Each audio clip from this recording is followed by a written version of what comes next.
नमस्कार मित्रांनो, तलाठी भरतीची तयारी करताय. तलाठी भरती 2023 ला विचारलेला प्रश्न पहा. खालीलपैकी कोणते वन्यजीव अभयारण्य महाराष्ट्रातील अमरावती जिल्ह्यामध्ये आहे?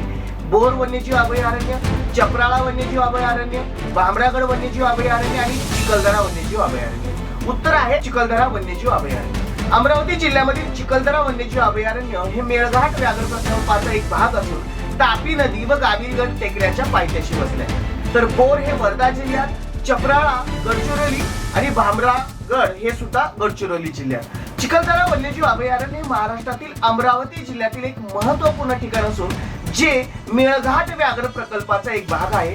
हे विदर्भातील एकमेव हिल स्टेशन असून घनदाट जंगल, धबधबे आणि वन्यजीवांसाठी प्रसिद्ध आहे. जिथे वाघ, बिबटे, अस्वल, सांबर आणि विविध पक्षी आढळतात. त्यामुळे निसर्गप्रेमी आणि वन्यजीवन प्रेमींसाठी हे एक उत्तम ठिकाण आहे.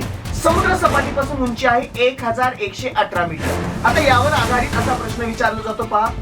चिखलदरा वन्यजीव अभयारण्य टिंबटिंब मध्ये प्रोजेक्ट टायगर अंतर्गत स्थापन करण्यात आलं.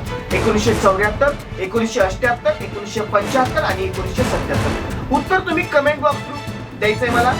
माहिती आवडली असेल तर लाईक जरूर करायचं आणि चॅनलला नवीन असाल तर चॅनल जरूर सबस्क्राईब करायचं आहे. धन्यवाद.